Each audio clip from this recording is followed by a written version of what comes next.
مرحبا ماہ رمضان، مرحبا ماہ رمضان، مرحبا ماہ رمضان۔ اعوذ باللہ من الشیطان الرجیم، بسم اللہ الرحمن الرحیم۔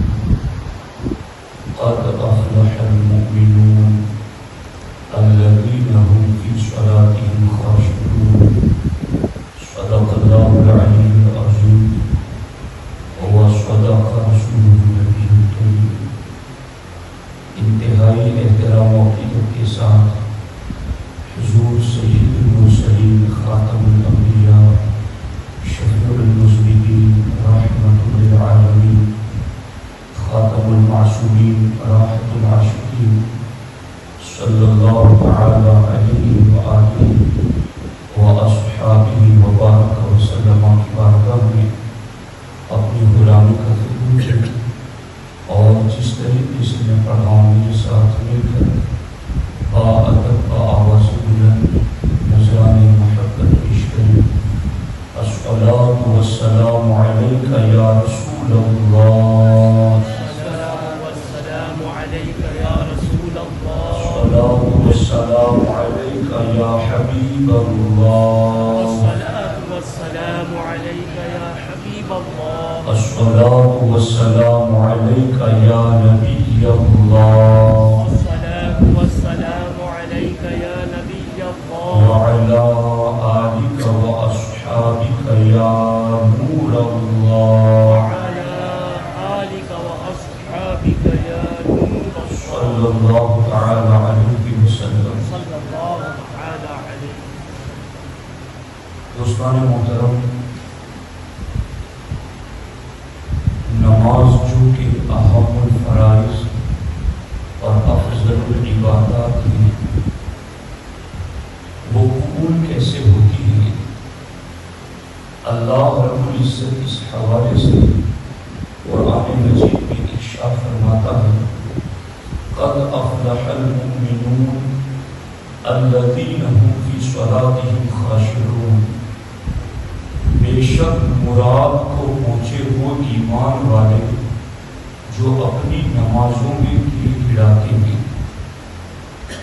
اللہ رب العزت نے یہاں کامیاب مومن کی پہلی علامت یہ بتائی کہ وہ جی لگا کر نماز پڑھتے ہیں۔ جی لگا کر نماز پڑھنے کے لیے ہمیں کیا کرنا پڑے گا؟ جس خشوع کو قرآن میں کمال نماز کے لیے ذکر کیا ہے، وہ خشوع ہمیں کیسے حاصل ہوگا؟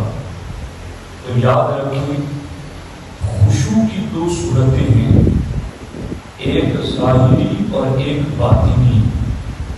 خشوع ظاہری کا معنی یہ ہے کہ مومن حالت نماز میں نماز کے تمام آداب اور رولز کو فالو کریں، یعنی جب وہ نماز پڑھ رہا ہو تو اس کی نگاہ جائے سجدہ سے آگے نہ ہٹے، آنکھوں کے کناروں سے حالت نماز میں ادھر ادھر نہ دیکھیں، سر اٹھا کر آسمان کی طرف نہ دیکھیں، بلکہ حالت نماز میں جب وہ کھڑا ہو حالت قیام میں، تب اس کی نگاہ سجدے کی جگہ پر ہو، اور جب وہ رکوع میں ہو تو اس کی نگاہ اپنے قدموں کے پشت پر ہو، جب وہ سجدہ میں ہو تو اس کی نگاہ اپنی ناک پر ہو، اور جب حالت قعدہ میں ہو تو اس کی نگاہ اپنی گود میں ہو، اور حالت نماز میں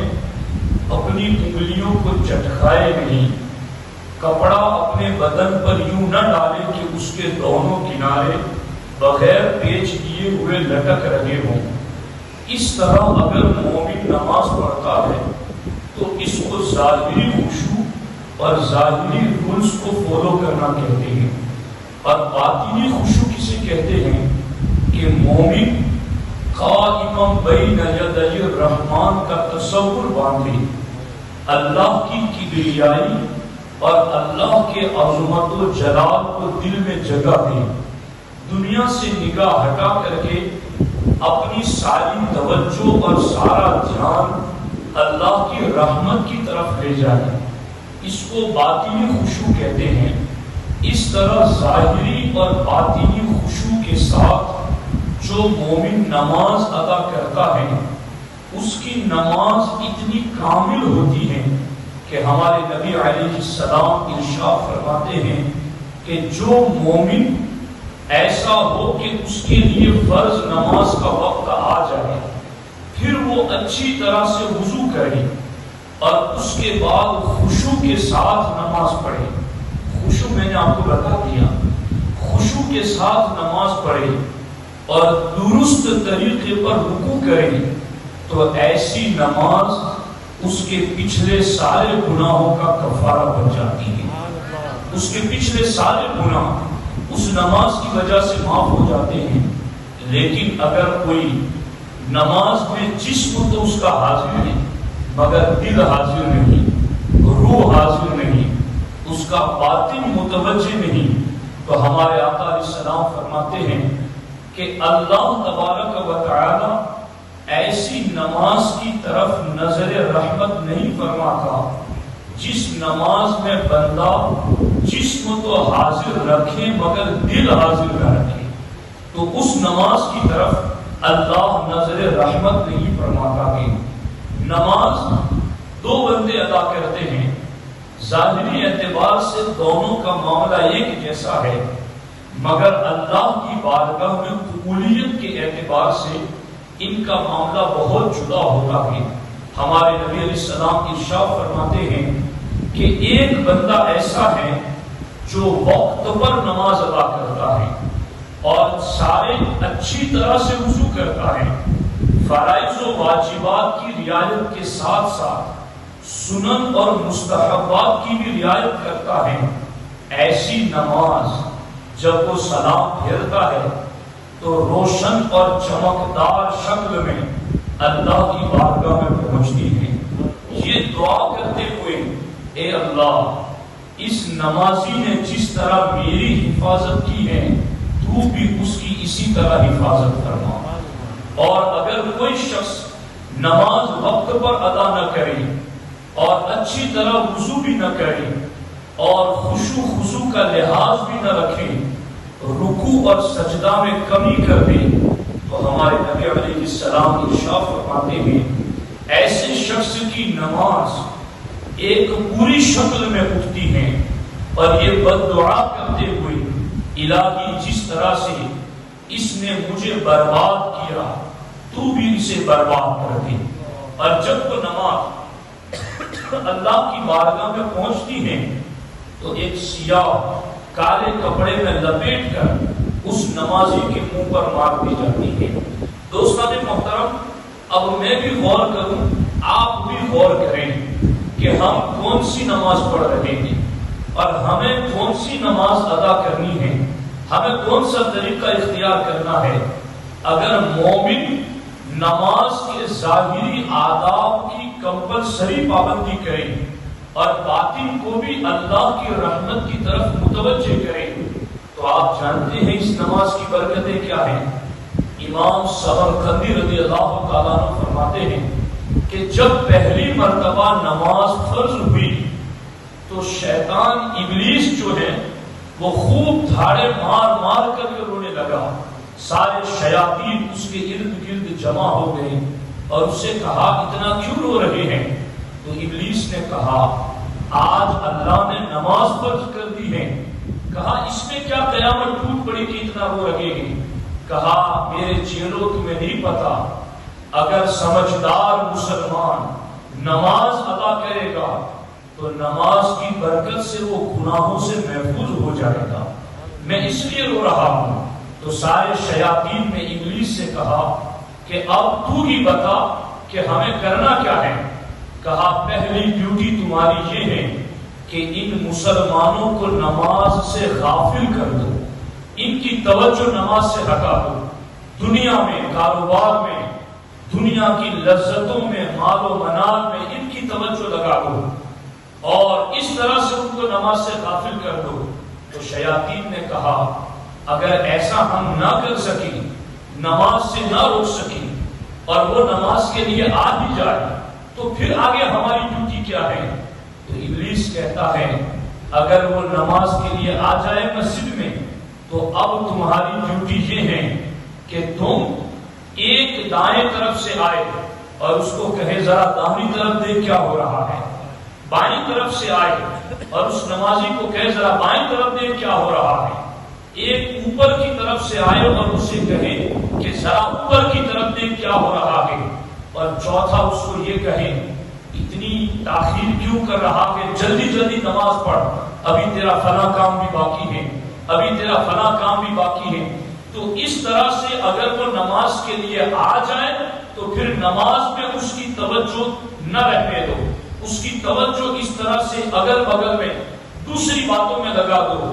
اور اے میرے چیلو جان لو، اگر تم کامیاب نہ ہو سکے اس کو نماز سے غافل کرنے میں اور اس میں خشوع خضوع کے ساتھ دل لگا کر نماز پڑھ لی تو ایک نماز کے بدلے میں اسے 400 نمازوں کا ثواب دیا جائے گا۔ تو اس لیے یہ شیطان کہہ رہا ہے، ابلیس کہہ رہا ہے اپنے سارے حواریوں موالیوں کو کہ یوں غفلت میں ڈال دو کہ وہ نماز پڑھ کر کے بھی غافل رہے، نماز میں رہ کر کے بھی ان کا دھیان نہ رہے۔ تو کتنا محروم ہوگا وہ مسلمان جو گھر سے وقت نکال کر آتا ہے، ٹائم بھی دیتا ہے، نماز میں کھڑا بھی رہتا ہے، مگر دھیان اس کا اللہ کی رحمت کی طرف نہیں جاتا۔ اور ہمارے نبی علیہ السلام ارشاد فرماتے گئے کہ مومن یہ تصور کرے قائما بین یدی الرحمن کہ وہ رحمان کی رحمتوں کے سامنے کھڑا ہے۔ جب یہ تصور آئے گا نا تو دھیان ادھر ادھر نہیں جائے گا، اور جب نماز میں بندہ دھیان ادھر ادھر لے جاتا ہے تو اللہ کی رحمتیں جو سامنے کھڑی ہیں نا وہ بندے کو پکارتی ہیں، اِلَى مَن تَلْتَفِتُ، تو کدھر دھیان لے جا رہا ہے، تو توجہ کدھر لے جا رہا ہے، اِلَى مَن هُوَ خَيْرٌ مِّنِّي، کیا کوئی مجھ سے بھی بہتر ہے جدھر تو دھیان لے جاتا ہے؟ یہ رب کی رحمتیں پکارتی ہیں۔ کیا یہ حدیث اگر مومن کے ذہن و دماغ میں ہو تو اس کے دل کے قبلے کو رب کی رحمتوں کی طرف متوجہ نہیں کر سکتی؟ مگر تصور تو ہو ہمارا کہ ہم نماز میں کھڑے ہیں۔ میں آپ کو پریکٹیکل بتاتا ہوں۔ سیدنا حاتم اصم رضی اللہ تعالی عنہ حضرت امام زاہد یوسف بن زاہد کے پاس پہنچے۔ حضرت یوسف نے کہا کہ اے حاتم اصم آپ نماز کس طرح پڑھتے ہیں؟ تو حاتم اصم نے کہا جب نماز کا وقت ہو جاتا ہے تو میں اچھی طرح وضو کرتا ہوں، اور اچھی طرح وضو کرنے کے بعد میں قبلے کی طرف چہرہ کر کے کھڑا ہوتا ہوں اور میرا دل پوری طرح متوجہ ہو جاتا ہے۔ پھر میں یہ تصور کرتا ہوں کہ میرے سامنے خانہ کعبہ ہے، میرے دل کے سامنے مقام ابراہیم میں، میری داہنی جانب جنت ہے، میری بائیں جانب جہنم ہے، اور میں پل صراط پر کھڑا ہوں اور میرے پیچھے ملک الموت ہے، اور یہ تصور کرتا ہوں کہ میرا رب میرے قریب ہے اور میری ہر حالت کو دیکھتا ہے۔ اور پھر اس تصور کے ساتھ ہر نماز کو اپنی زندگی کی آخری نماز پڑھ تصور کرتا ہوں کہ یہ میری آخری نماز ہے، اور پھر میں تکبیر تحریمہ کہتا ہوں، اور تکبیر تحریمہ کہنے کے بعد قرآن کی جب تلاوت کرتا ہوں تو قرآن کے ایک ایک معنی کو سمجھتا ہوں، ایک ایک لفظ پر غور کرتا ہوں۔ پھر جب میں رکوع کرتا ہوں تو اطمینان کے ساتھ، پھر رکوع سے اطمینان کے ساتھ کھڑا ہوتا ہوں، اور پھر اطمینان کے ساتھ سجدہ کرتا ہوں، پھر دو سجدوں کے درمیان اطمینان سے بیٹھتا ہوں، پھر سجدہ کرتا ہوں، پھر تشہد جب پڑھنے لگتا ہوں تو میری پوری توجہ مزید اللہ کی رحمتوں کی طرف ہو جاتی ہے، اور سنت طریقے کے مطابق سلام پھیرتا ہوں، اور جب نماز کمپلیٹ کر دیتا ہوں تو پھر ڈرتا ہوں کہ میرے اللہ کہیں یہ رد نہ کر دی جائے، کہیں میری یہ عبادت مردود نہ ہو جائے۔ حضور آپ کتنے ٹائم سے ایسی نماز ادا کرتے ہیں؟ حاتم اصم فرماتے ہیں میں 30 سال سے اس طرح نماز ادا کرتا ہوں۔ اگر ہم نماز کا پریکٹیکل سمجھنا چاہتے ہیں تو بس خاتمے اسد کے اس تصور کو اپنے ذہن و دماغ کے اندر بٹھا لیں اور پھر نماز کی ادائیگی شروع کریں. دیکھو کیسا خوشو خضو نصیب ہوگا. حضرت خواجہ ابو علی دقاق رحمۃ اللہ تعالی علیہ، ان سے کسی نے کہا کہ حضور ایک بندہ ہے جو نماز پڑھتا ہے مگر نماز میں بھی مکھیوں سے کھیلتا رہتا ہے، تو آپ اس کو کیا نصیحت کریں گے؟ خواجہ ابو علی دقاق رحمۃ اللہ تعالی علیہ فرماتے ہیں کہ کم از کم نماز میں مومن کو اللہ کی بارگاہ کا اتنا ادب تو ضرور کرنا چاہیے جتنا سلطان محمود کی بارگاہ کا ایاز ادب کرتا تھا. اور پھر انہوں نے واقعہ بتایا کہ ایاز جب بھی سلطان محمود تشریف لاتے تو ہاتھ باندھ کے نگاہیں جھکا کے کھڑا ہو جاتا اور کبھی اپنے سلطان کے ادب میں ہاتھ تک نہ چھوڑتا اور ادھر ادھر توجہ بھی نہ کرتا، اتنا ادب کرتا تھا. ایک مرتبہ یوں ہوا کہ سلطان محمود تشریف فرما تھے اور ایاز نے اپنے ہاتھ چھوڑ دی اور ہاتھ موزے تک لے گئے اور موزے کو حرکت دی. سلطان محمود سمجھ گئے کہ ایاز نے آج تک کبھی میرے دربار میں ایسی بے ادبی نہیں کی، اگر آج ہاتھ چھوڑے ہیں اور موزے تک ہاتھ لے گئے ہیں تو ضرور اس میں کوئی وجہ ہوگی. سلطان نے وجہ جاننے کے لیے ایاز کو کام کے لیے بھیجا، جاؤ تم فلاں چیز لے کر کے آؤ. اور جیسے ہی ایاز باہر نکلے سلطان نے ایک بندے کو لگا دیا پیچھے کہ دیکھو ایاز باہر نکل کے کیا کر رہا ہے. دوسرے بندے نے کھڑکی سے جھانک کر دیکھا تو ایاز نے باہر نکل کر جوتا اتارا، جوتے سے موزہ نکالا تو موزے کے اندر سے ایک بڑا بچھو نکلا. اس کو ایاز نے کچلتے ہوئے یہ کہا، افسوس اے بچھو، تو نے مجھے سلطان کی بارگاہ کا بے ادب بنا ہی دیا. یہ کہہ کر چل پڑے. پھر تھوڑی دیر بعد واپس آئے تو سلطان محمود نے کہا، وہ بندے نے بتا دیا تھا کہ کیا حالات ہوئی. سلطان نے کہا کہ آپ آج تک ایسی حرکت نہیں کی ایاز، تم نے ایسی کیوں کی؟ ایاز کا جواب سننا. ایاز نے کہا، سلطان غلاموں کا غلطی کرنا اور آقاؤں کا معاف کرنا یہ پرانا طریقہ ہے، مجھ سے غلطی ہو گئی، مجھے معاف کر دیں. کوئی ہیلا نہیں، کوئی بہانہ نہیں، کوئی چال نہیں، کوئی تدبیر نہیں، سیدھا معافی طلب کر لی. ایاز نے کے سامنے سلطان نے کہا، میں تمہاری بچھو والی بات جان چکا ہوں. کہا اگر جان چکے ہیں تو اب پوری جان لیں. بچھو نے مجھے ایک مرتبہ ڈنک مارا، میں نے برداشت کیا. دوسری مرتبہ مارا، برداشت کیا. تیسری مرتبہ ڈنک مارا، برداشت کیا. یہاں تک کہ میں آپ کے شاہی دربار کے آداب کا لحاظ رکھتے ہوئے 6 مرتبہ بچھو کے ڈنک مارنے پر برداشت کرتا رہا اور ہاتھ تک میں نے نہیں کھولے. لیکن جب 7ویں مرتبہ ڈنک مارا تو میری قوت برداشت جواب دے گئی تو میں نے صرف ہاتھ چھوڑ کر موزے کو حرکت دی. اب آپ غور کریں، خواجہ ابو علی دقاق کہتے ہیں کہ ایاز نے جتنا محمود کے دربار کا ادب کیا، مومن کو اس سے زیادہ اپنے خالق کے دربار کا ادب کرنا چاہیے. حالت نماز میں رب کی رحمتوں کا اس سے زیادہ لحاظ رکھنا چاہیے. تو دوستان محترم، نماز یہ ساری عبادتوں میں سب سے افضل عبادت ہے، ساری عبادتوں میں سب سے اہم ترین عبادت ہے. اس لیے نماز پڑھیں تو جی لگا کر پڑھیں، دل لگا کر پڑھیں. چونکہ وقت مختصر ہے میں مزید گفتگو نہیں کرنا چاہتا، لیکن ایک بات عرض کرنا چاہتا ہوں. جو لوگ قرآن مجید کی تلاوت کرتے ہیں ان کے لیے 2 حدیثیں پیش کرنا چاہتا ہوں. سب سے پہلے حدیث پاک تو یہ ہے کہ ہمارے آقا علیہ السلام مسجد نبوی میں تشریف لائے تو سرکار نے دیکھا کہ ایک طرف صحابہ قرآن کی تلاوت کر رہے ہیں اور دوسری طرف صحابہ علم کی مجلس سجا کر بیٹھے ہیں. تو ہمارے آقا نے فرمایا دونوں ہی بہتر ہیں، مگر سرکار اٹھ کر کے اس مجلس میں بیٹھے جہاں علم دین کی بات ہو رہی تھی. اور دوسری حدیث پاک میں یہ ہے افضل العبادت طلب العلم، کہ جتنی بھی عبادتیں ہیں ان میں افضل عبادت علم دین کا حاصل کرنا ہے. اس لیے قرآن پڑھنے کے لیے ہمارے پاس اور بھی گنجائش ہے کہ ہم پڑھ سکتے ہیں، لیکن اگر علم دین حاصل کریں گے تو قرآن کیسے سمجھنا ہے اس کا فہم آئے گا، اس کی سمجھ پیدا ہوگی.